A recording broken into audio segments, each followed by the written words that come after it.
Les débats d'aujourd'hui me rappellent un certain nombre de débats sur d'autres sujets structurants pour notre pays, qui aujourd'hui ne seraient remis en cause par personne, et qui pourtant à l'époque ont fait l'objet de polémiques extrêmement violentes visant à contester la mise en œuvre de ces projets.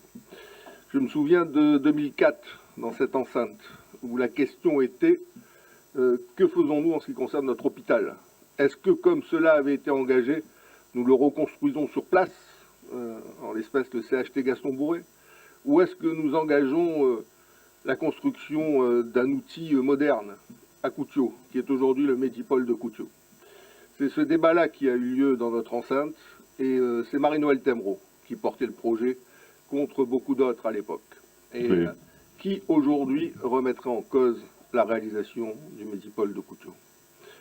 Je me souviens également, toujours dans cette enceinte, des dispositifs fiscaux que nous avons mis en place. La contribution additionnelle à l'impôt sur les sociétés pour les sociétés qui font plus de 200 millions de dividendes, qui avait vocation à nous servir à financer les allocations familiales de solidarité pour les enfants qui n'en percevaient pas au motif que leurs parents ne travaillaient pas.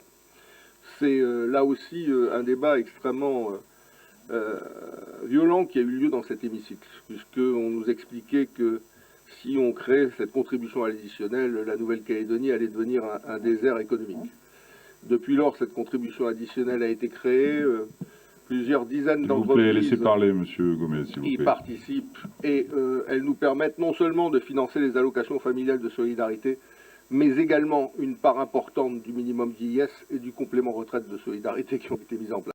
Ces deux dispositifs majeurs dans notre pays, au profit des plus défavorisés ou de nos anciens, ne seraient pas aujourd'hui financés si nous n'avions pas décidé cette mise en place. Je me souviens d'autres projets qui ont également été contestés de manière frontale. Je pense au Sheraton de Deva, qui est un projet pharaonique ou mégalomaniaque, qui ne verrait jamais le jour, et qui aujourd'hui est là, 11 milliards d'investissements, 200 clés, 5 étoiles, 300 emplois directs et indirects dans l'intérieur de la province sud, dans le nord de la province sud, qui ont permis à beaucoup de Calédoniens, de brousse, de toutes origines, de travailler sur place et de rester dans leur commune de naissance ou d'adoption. Je pense enfin à la ZAC de Dimbéa-sur-Mer. Que n'a-t-on pas dit lorsque cette ZAC a été créée par l'Assemblée de la province sud, que c'était une marque ultime de collectivisme débridé dont un certain nombre de rois faisaient preuve à l'époque, qui aujourd'hui la remet en cause. Heureusement qu'elle est là, elle permet le développement de l'habitat, aussi bien de l'habitat social que de l'habitat privé dans le prolongement de l'agglomération, et elle a effectivement une pertinence absolue que personne n'a aussi remise en cause, ceux-là même qui l'ont contesté s'en félicitant d'ailleurs aujourd'hui. Je fais bref parce que je crois que c'est un cas très classique dans l'histoire politique calédonienne. Cette centrale au gaz dont nous avons décidé la création et que nous mettons aujourd'hui en œuvre au travers du plan de financement proposé est aussi structurante dans notre paysage énergétique que l'a été la réalisation du barrage de Yaté à la fin des années 50. C'est un pas de géant que nous accomplissons, que nous allons accomplir grâce à cette centrale. Un pas de géant d'abord en matière d'indépendance énergétique de la Nouvelle-Calédonie. Nous ne sommes plus dépendants d'une centrale vieillissante et polluante qui est celle de la SLN, alimentée au fioul lourd, mais c'est la SLN qui va devenir la cliente du pays. C'est grâce à cette centrale au gaz que nous allons pouvoir atteindre les objectifs que nous sommes fixés en matière, dans le cadre du schéma de transition énergétique.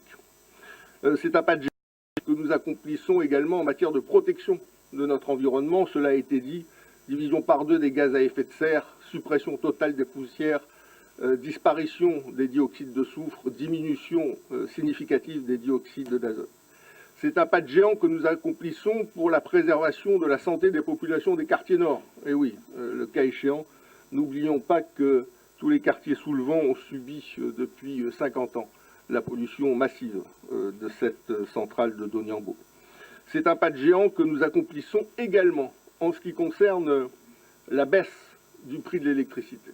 Baisse du prix de l'électricité, d'abord bien sûr pour la SLN. Je rappelle que la SLN est partenaire de ce dossier, que c'est avec elle que nous construisons ce projet, que c'est en total accord et en totale adéquation avec ses besoins que nous, aujourd'hui, nous définissons le cadre technique dans lequel ce projet va se réaliser.